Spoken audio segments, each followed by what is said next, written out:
हर हर महादेव। महादेव को देवों का देव कहा जाता है और आपको महादेव के भक्त पूरी दुनिया में मिल जाएंगे। दोस्तों, वेदों और पुराणों में भगवान शिव को महाकाल और सृष्टि के संतुलन बनाने वाले भगवान के रूप में देखा गया है। जैसा कि आप जानते होंगे कि भगवान शिव स्वयंभू है, यानी कि उनका जन्म नहीं हुआ है और वो अनादिकाल से ही सृष्टि में है। साथ ही भगवान भोलेनाथ के कई रूप भी हैं, पर इनको सबसे ज्यादा जिस रूप में पूजा जाता है वो है शिवलिंग। हम में से ज्यादातर लोग अज्ञानता के कारण शिवलिंग का गलत मतलब समझते हैं।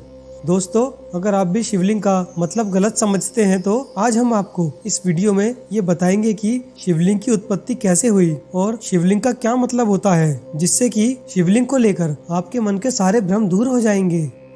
दोस्तों, वीडियो को लाइक करें, शेयर करें और कमेंट में लिखें ओम नमः शिवाय। और अगर चैनल पर नए हैं तो इस चैनल को सब्सक्राइब करें। दोस्तों, मान्यता है कि शिवलिंग की पूजा समस्त ब्रह्मांड की पूजा के समान मानी जाती है, क्योंकि शिव ही समस्त जगत के मूल हैं। शिवलिंग शब्द के अर्थ की बात की जाए तो शिव का अर्थ होता है परम कल्याणकारी और लिंग का अर्थ होता है चिन्ह या प्रतीक। इस तरह शिवलिंग का अर्थ होता है शिव का प्रतीक।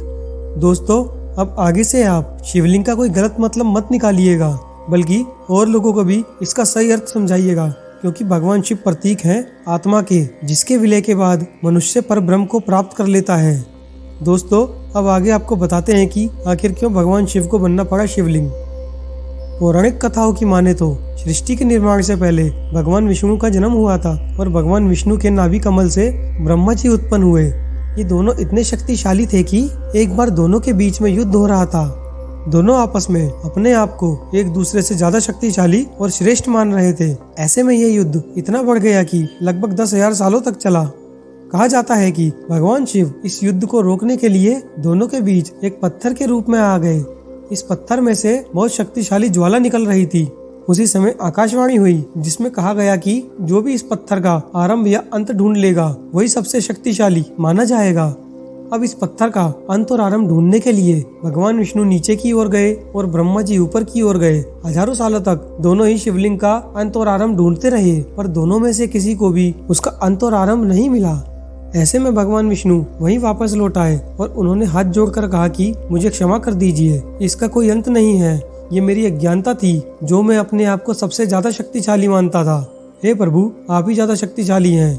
वहीं दूसरी ओर ब्रह्मा जी ने लिंग का आरंभ चुना था। जब उन्हें आरंभ नहीं मिला तो उन्होंने सोचा कि मैं झूठ बोल दूंगा कि मुझे आरंभ मिल गया है और फिर मुझे सबसे शक्तिशाली घोषित कर दिया जाएगा। इसके बाद ब्रह्मा जी ने आकर ऐसे ही कहा, लेकिन तभी आकाशवाणी हुई कि मैं शिवलिंग हूँ, मेरा कोई आकार नहीं है, मैं निराकार हूँ, मेरा न तो कोई आदि है और न ही कोई अंत। उसके बाद भगवान शिव प्रकट हुए और उन्होंने भगवान विष्णु को आशीर्वाद दिया और ब्रह्मा जी को श्राप दे दिया।